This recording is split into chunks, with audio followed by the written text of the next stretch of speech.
ప్రభునందు ప్రియ పరిశుద్ధ దేవుని కుమారులారా, దేవుని కుమార్తెలారా, యేసుక్రీస్తు ప్రశస్త చింతనంలో మీ అందరికీ వందనాలు, అలాగే దేవునికి స్తోత్రాలు. వీళ్ళారా మరొకసారి ఈ రీతిగా మరి మీతో కలిసి దేవుని వాక్యాన్ని పంచుకోవడానికి ప్రకటించడానికి దేవుడు మాకు ఇచ్చినటువంటి గొప్ప ఆధిక్యతను బట్టి మరొకసారి దేవునికి కృతజ్ఞతాస్తుతులు చెల్లిస్తున్నా. దేవునికి స్తోత్రం. వీళ్ళారా మనం హేబేలు క్లాస్ 14 గతంలో నేర్చుకున్నాం. ఈ హేబేలు క్లాస్ 14 నేర్చుకున్నాం. ఈరోజు హేబేలు క్లాస్ 15. హేబేలు క్లాస్ 15లో కట్టెతో కైలాసము అనే శీర్షికలో మనం ఈరోజు 9వ పాయింట్ మనం నేర్చుకున్నాం. 9వ పాయింట్ ఏంటంటే మరణము నిరర్ధకము చేసి జీవమును అక్షయతను వెలుగులోనికి తెచ్చిన వాడు. మరణము నిరర్ధకము గావించి జీవము అక్షయత సువార్త వెలుగులోనికి తెచ్చిన వాడు ఎవరు? మరణాన్ని నిరర్ధకము గావించిన వాళ్ళు ఎవరు? జీవాన్ని అక్షయతను వెలుగులోని తెచ్చింది ఎవరు? ఇది మనం తెలుసుకోవాల్సిన అవసరం ఉంది. మనం అసలు ఈ కట్టిత కైలాసము అనే పాఠంలో మరి మనం నేర్చుకునే అన్ని కూడా దేని కోసం నేర్చుకుంటున్నామంటే ఆనుకు ఏలియాను పరలోకం వెళ్ళిపోయారు.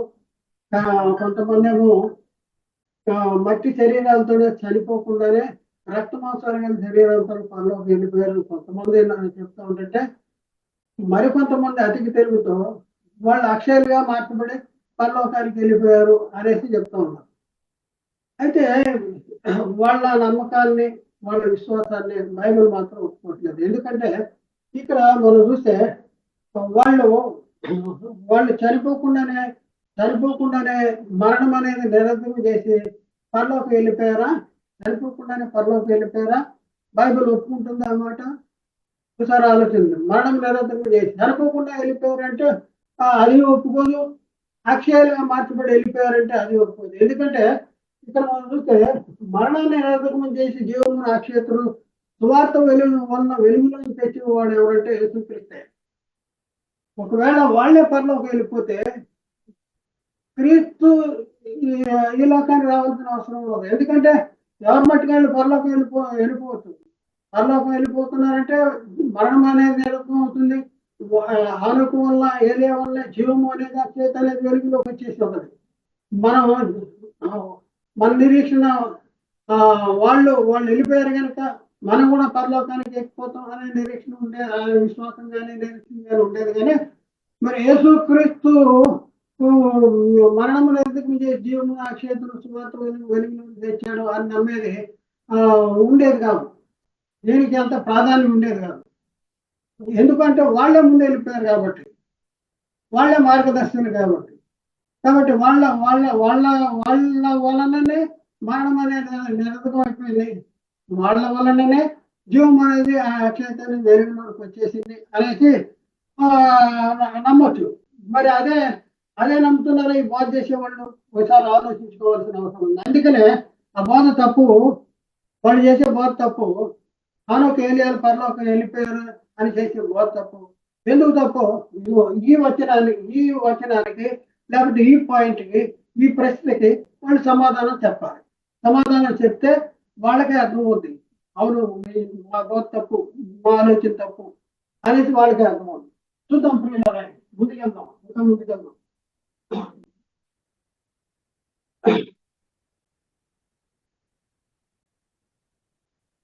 కట్టెతో కైలాసమా ఆ క్రీస్తు యేసు మరణమును నిరర్ధకము చేసి జీవమును అక్షయతను సువార్త వలన వెలుగులోనికి తెచ్చాడు.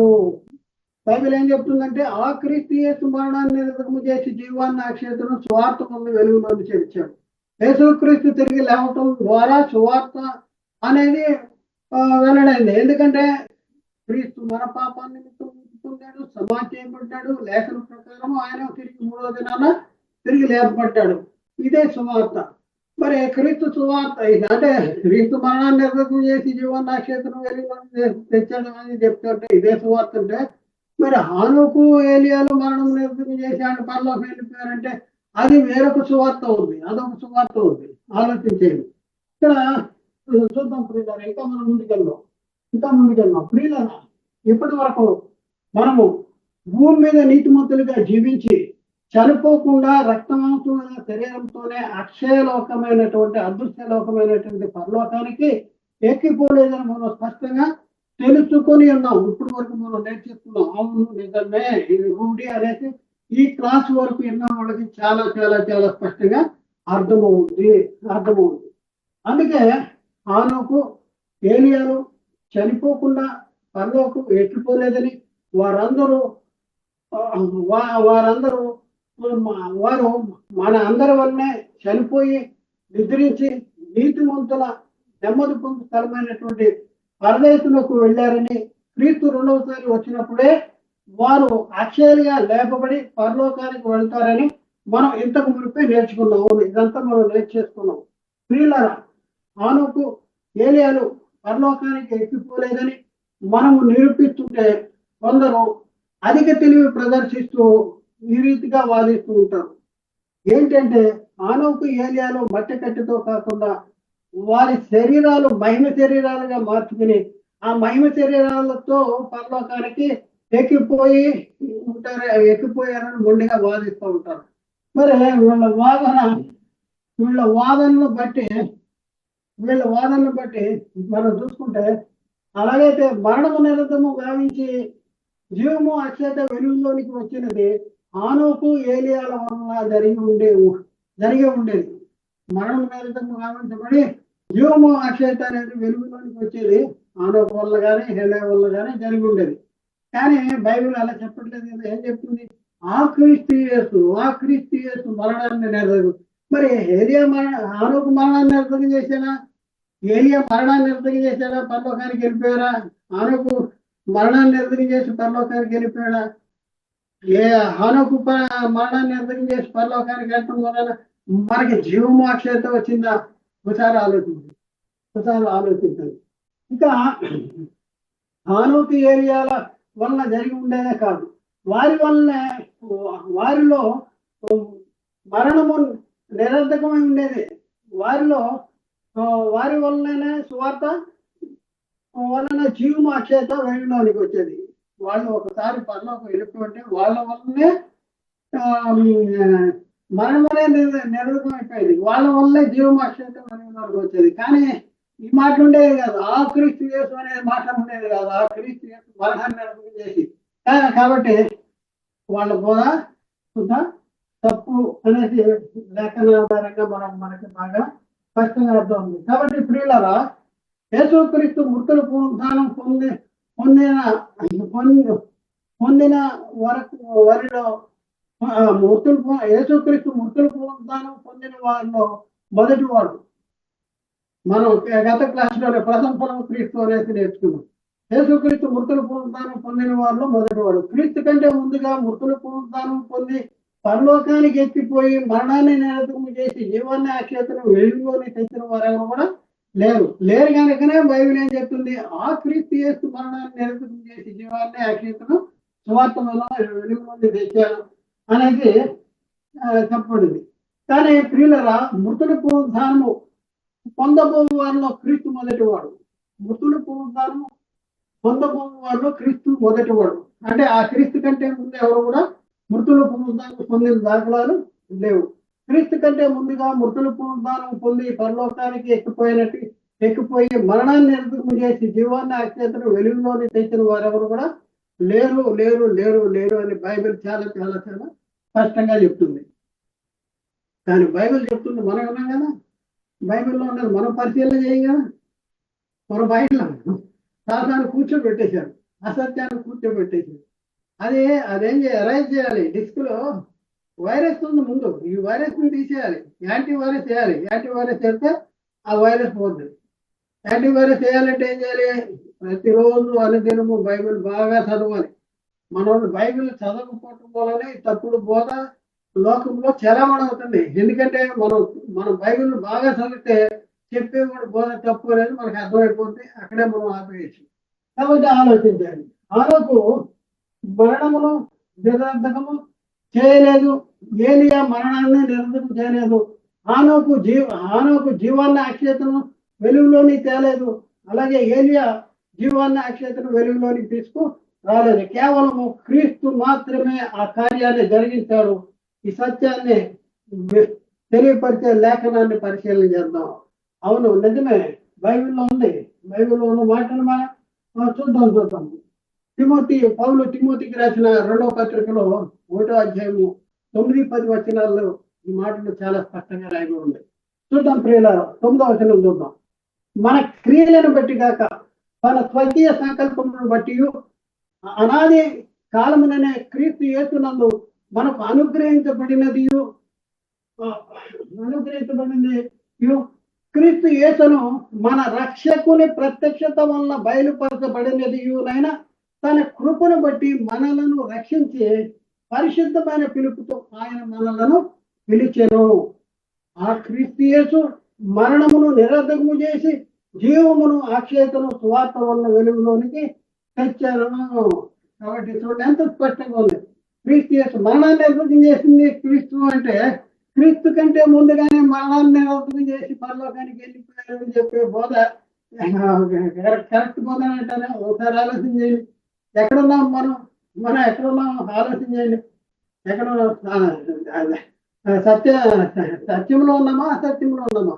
ఒకసారి మనం పరిశీలన చేసుకోవాలి. మనం ఏ బోధ నమ్ముతున్నాం? ఆ క్రీస్తు యేసు మరణం నిర్వచనం చేసి జీవనాశ వెలుగులో తెచ్చాడు. ఇంకా మరొక వచ్చిన చూద్దాం. ప్రియులారా, పేతురు రాసిన 1వ పత్రిక 1వ అధ్యాయము 4వ వచనంలో మృతులలో నుండి యేసుక్రీస్తు తిరిగి లేచి ఉన్న జీవంతో కూడిన నిరీక్షణ మనకు కలిగినట్లు, యేసుక్రీస్తు మృతుల నుండి తిరిగి లేవడం ద్వారానే మనకు ఒక నిరీక్షణ వచ్చిందంట. జీవముతో కూడిన నిరీక్షణ. అమ్మా, యేసుక్రీస్తు చనిపోయిన వాళ్ళు చనిపోయినట్టే ఉండరు, చనిపోయిన వాళ్ళు తిరిగి లభిస్తారు. అంత మాత్రం కాదు, వాళ్ళు పరలోకానికి వెళ్తారు. యేసుక్రీస్తు పరలోకానికి వెళ్ళాడు, మనకు నిరీక్షణ వచ్చింది.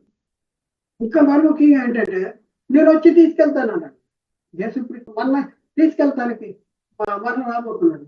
అయితే ఇక్కడ మనం చూస్తే ఈ జీవంతో కూడిన నిరీక్షణ ఆనోకు ఏలియాని ముందే వెళ్ళిపోతే మరి మనకి జీవంతో కూడిన నిరీక్షణ ఎవరిలో వెళ్ళడం అని ఎవరి వల్ల కలగాలి అంటే ఆనోకు ఏలియా వాళ్ళ వల్ల కలగాలి. అమ్మా, ఆనోకు ఏలియా పనిలోకి వెళ్ళిపోయారండి, మనకు కూడా పనిలోకి వెళ్ళిపోతాడండి అని ఒక నిరీక్షణ ఉండాలి. కానీ అది బైబిల్ ఒప్పుకోవట్లేదు, ఆ నిరీక్షణ ఒప్పుకోవట్లేదు, ఆ విశ్వాసాన్ని ఒప్పుకోవట్లేదు. దేన్ని ఒప్పుకుంటుంది? ఏ చెప్తుంది అంటే ఇక్కడ చూడండి, యేసుక్రీస్తు తిరిగి లేచుట వలననే జీవంతో కూడిన నిరీక్షణ మనకు కలిగిందంట. ఏంటి జీవంతో కూడిన నిరీక్షణ? అనగా అక్షయమైనది, నిర్మలమైనది, వాడబారినదైన స్వాస్థ్యము మనకు కలిగినట్లు ఆయన తన విశేష కనికరం చొప్పున మనలను మరల జన్మింప చేశారు. ఈ కార్యాలు యేసుక్రీస్తులో క్రీస్తు మృతుల్లోని తిరిగి లేవటం ద్వారా, క్రీస్తు మరణాన్ని నిరర్ధకం చేసి చేయటం ద్వారా, జీవాన్ని అక్షయతను వెలుగులో తేవడం ద్వారా ఈ కార్యాలన్నీ కూడా క్రీస్తు ద్వారా, క్రీస్తు వలన మనకి కలిగినాయి. ఆనోకు వల్ల కాదు, ఏలియా వల్ల కాదు. ఒకసారి ఆలోచించండి. యేసుక్రీస్తు పరలోకి వెళ్ళిపోయాడు, ఏలియా ఆనోకు పరలోకి వెళ్ళిపోయాడు, యేసుక్రీస్తు పరలోకి వెళ్ళిపోయాడు అని చెప్తున్నటువంటి ప్రియులారా, ఒకసారి ఆలోచన చేయండి. మరణాన్ని నిరర్ధకం చేసింది ఎవరు? జీవాన్ని అక్షయతను వెలుగులోని తెచ్చింది ఎవరు? మరి ఇక్కడ మనం చూస్తే మృతుల్లోని క్రీస్తు తిరిగి రావడం ద్వారా జీవంతో కూడిన నిరీక్షణ మనకు వచ్చిందంట. జీవంతో కూడిన నిరీక్షణ ఎవరిలో వచ్చింది? జీవంతో కూడిన నిరీక్షణ ఒకసారి ఆలోచించేయండి. ఒకవేళ యేసుక్రీస్తు కంటే ముందే యేసుక్రీస్తు పునరుద్ధానానికంటే ముందే ఆనోకు ఏలియాల పరలోకానికి వెళ్ళిపోయింటే క్రీస్తు పునరుద్ధానానికి ప్రాధాన్యత అనేది ఉండేది కాదు. ఎందుకంటే నిరీక్షణ వాళ్ళు అబ్బా ఏలియా పరలోకి వెళ్ళిపోయాడు, ఆనోకు పరలోకి వెళ్ళిపోయాడండి, మనం కూడా పరలోకి వెళ్ళిపోతాం అనేసి ఉండేది. కానీ అదే వాళ్ళ వలన ఆ నిరీక్షణ రాలేదు. యేసుక్రీస్తు మృతుల్లో తిరిగి లేవటం వలనే జీవంతో కూడిన నిరీక్షణ మనకు కలిగిందనే లేఖనాలు చెప్తున్నాయి. కాబట్టి ఈ లేఖనాధారంగా ఆనోకు కానీ ఏలియా కానీ వీళ్ళు క్రీస్తు కంటే ముందుగానే పరలోకం ఎక్కిపోలేదు. మేము శరీరాలు ధరించుకునే కానీ మట్టి శరీరాలతో కానీ పరలోకం ఎక్కిపోలేదు. కేవలము క్రీస్తు మాత్రమే మృతులు పునరుద్ధానము పొందబోవారిలో మొదటివాడు. ప్రథమ ఫలము క్రీస్తు. అటు తర్వాత క్రీస్తు వచ్చినప్పుడు ఆయన వారు బ్రతికించబడతారు. వస్తారు. క్రీస్తు యేసే మరణాన్ని నిరంతరం చేశాడు, జీవాన్ని అక్షయతన వెలుగులోనికి తెచ్చాడు. యేసుక్రీస్తు మృతుల్లోనికి తిరిగి లేవటం ద్వారానే మరి జీవంతో కూడిన నిరీక్షణ మనకు వచ్చింది. ఆనోకు ఏలియాలో ఇవి లేవండి. ఒకసారి ఆలోచించేయండి, మీ బోధ ఎంతవరకు కరెక్ట్ ఒకసారి ఆలోచించండి. బైబిల్ అనుసారంగా ఉందా, లేఖనానుసారంగా ఉందా, మరి వాక్యానుసారంగా ఉందా లేదా పరిశీలన చేసుకోవాల్సినటువంటి అవసరం ఉంది. కాబట్టి ప్రియులారా, యోహాను రాసిన మొదటి పత్రిక 1:2 ఆ జీవం ప్రత్యక్షమైన తండ్రి వద్దండి మాకు ప్రత్యక్షమైన ఆ నిత్య జీవమును మేము చూసి ఆ జీవమును కూర్చి సాక్ష్యం ఇచ్చి ఇచ్చు దానిని మీకు తెలియపరుస్తున్నాము. నిత్య జీవము, ఆ జీవము ఎవరిలో ఉంది? ఆ జీవం ప్రత్యక్షమైందంట. ఆ జీవం ఎవరిలో ఉంది? జీవము మనకులో ఉందా? యేసుక్రీస్తులో ఏలియాలో ఉందా? లేదు. చూద్దాం. మొదటి యోహాను పత్రిక, యోహాను రాసిన మొదటి పత్రిక 2:25 నిత్య జీవమును అనుగ్రహించినందుకే ఆయన తానే మనకు చేసిన వాగ్దానము నిత్య జీవాన్ని అనుగ్రహిస్తా ఉంటాడు. మరొక వచ్చిన 5వ అధ్యాయంలో యోహాను రాసిన మొదటి పత్రిక 5వ అధ్యాయం 10 నుండి 12 వచనాలు చదువుతాం. ఆ సాక్ష్యం ఏదనగా దేవుడు మనకు నిత్య జీవము దయచేసను, ఈ జీవము ఆయన కుమారుని యందు ఉంది. వాగ్దానం చేశాడు, దయచేశాడు, ఆ జీవం ఆయన కుమారులో ఉంది. ఆనోకు ఏలియాలు మరి చనిపోకుండా లేకపోతే అక్షయాలుగా మార్చబడి చనిపోకుండా కానీ అక్షయాలుగా మార్చబడి కానీ పరలోకి వెళ్ళిపోయి ఉంటే మరి వాళ్ళల్లోనే ఆ జీవం ఉండేది, వాళ్ళల్లోనే ఆ నిరీక్షణ ఉండేది. కాబట్టి ప్రియులారా, దేవుడు మనకి నిత్య జీవాన్ని దయచేశాడంట. ఈ జీవం ఆయన కుమారుని ఉంది అంటాడు. 11వ వచనం, దేవుని కుమారుని అంగీకరించి వాడు జీవము గలవాడు, దేవుని కుమారుని అంగీకరించిన వాడు జీవము లేనివాడే. దేవుని కుమారుని నామమందు విశ్వాసం ఉంచు మీరు నిత్య జీవము గల వారిని తెలుసుకున్నట్లు నేను ఈ సంగతులు మీకు తెలియపరుస్తున్నాను, రాయిస్తున్నాను అంటాడు. దేవుని కుమారుని విశ్వాసం ఉంచు మీరు నిత్య జీవం. మనకు నిత్య జీవం కావాలంటే దేవుని కుమారుని ఉంచాలి. ఎందుకంటే యేసుక్రీస్తునే మరణం నిరసకమైంది. ఆ క్రీస్తు యేసు మరణాన్ని నిరసకం చేశాడు. యేసుక్రీస్తు మృతుల్లోండి తిరిగి లేవడం ద్వారా జీవంతో కూడిన నిరీక్షణ వచ్చింది. అక్షయమైనది, నిర్మలమైనది, వాడబారిన స్వాస్థ్యం మనకు కలిగింది. ఇది నమ్మాలి. అది నమ్మితే ఏమొస్తుందంట? నిత్య జీవము అనేది వస్తుంది. ప్రియులారా, ఒకసారి ఆలోచించండి. ఒకసారి పై వచనాలన్నింటిని బట్టి జీవమును అక్షయతను క్రీస్తులోనే వెల్లడి అయినదని మనకు అర్థమవుతున్నది కదా. అలాగైతే మన ప్రియుల హానోకు ఏలియాల వల్ల జీవము అక్షయత వెలుగులోనికి వచ్చిందని చెప్తున్నారేంటి? వాళ్ళు అంటున్నారేంటి? ఏంటి బోధ? ఎక్కడున్నారు వాళ్ళు? వాళ్ళు ఎక్కడ తీసుకెళ్తున్నారు? ఒకసారి ఆలోచించండి. ఎక్కడ తీసుకెళ్తున్నారు వాళ్ళు? ఎక్కడున్నారు? ప్రియులారా, హానోకు ఏలియాను చనిపోకుండా మట్టి కట్టెలతో పరలోకం వెళ్ళిపోయారనే అసత్య బోధ ఎందుకు చేస్తున్నారంటే వారు ఎవరి పరిచారకులుగా ఈ బోధ చేస్తున్నారు? ఒకసారి మీరే ఆలోచించవలసినటువంటి అవసరం ఉంది. ఎవరు పరిచారకులు? ఎందుకు నమ్ముతున్నారు? బైబిల్లో లేని మనతో నమ్మించడానికి ప్రయత్నం చేస్తున్నాడు సాతాను.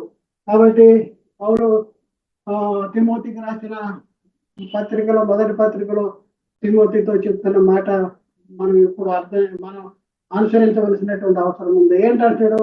ఓ తిమోతి, నీకు అప్పగించబడిన దాన్ని కాపాడి అపవిత్రమైన వట్టి మాటలకు, జ్ఞానమని అబద్ధముగా చెప్పబడిన విపరీత వాదములకును దూరముగా ఉండును. జ్ఞానమని అబద్ధముగా చెప్పబడిన విపరీత వాదాలకి దూరంగా ఉండు. ఆ విషయంలో ప్రవీణమని కొందరు అనుకుని విశ్వాస విషయంలో తప్పేరి కృప మీకు తోడై ఉండును గాక. చూడండి, ఆ విషయంలో ప్రవీణులు అనుకుని విశ్వాస విషయంలో తప్పారు. జ్ఞానమని అబద్ధముగా చెప్పబడిన సంగతులకి దూరంగా ఉండాలి. కాబట్టి ఆలోచించి ప్రియులారా, ఒకసారి ఆలోచించి మృతుల పునరుద్ధానము పొందబో వారిలో మొదటి వాడు యేసుక్రీస్తు మాత్రమే. క్రీస్తు కంటే ముందు ఎవరు కూడా మృతుల పునరుద్ధానం పొంది పరలోకానికి వెళ్ళలేదు. క్రీస్తు మాత్రమే మరణాన్ని నిరంతరం చేశాడు, జీవమును అక్షయతను సువార్త వల్ల వెలుగులోనికి తెచ్చాడు. యేసుక్రీస్తు మాత్రమే మరణాన్ని, క్రీస్తులో మాత్రమే మరణం నిరంతరమైంది. క్రీస్తులో మాత్రమే జీవం అక్షయత అనే సువార్త వల్ల వెలుగులోనికి వచ్చింది. కాబట్టి ఆలోచించేయండి. అర్థం చేసుకోండి, సత్యాన్ని గ్రహించండి. ఎవరిని కూడా విమర్శించాలని కాదు, ఎవరిని కూడా తప్పట్టుకోవాలని కాదు. బైబిల్ ఎలా చెప్తుంది, బైబిల్లో ఎలా ఉంది, మరి సాతాను మనల్ని మోసం చేస్తున్నాడు అనే సర్వసత్యాన్ని మీకు తెలియపరచడానికే ఈ యొక్క ప్రయత్నం. కాబట్టి ఆలోచించండి, అర్థం చేసుకోండి, సత్యాన్ని గ్రహించడానికి ప్రయత్నం చేయండి. దేవుడు మిమ్మల్ని దీవించి ఆశీర్వదించిన గాక. ఆమేన్.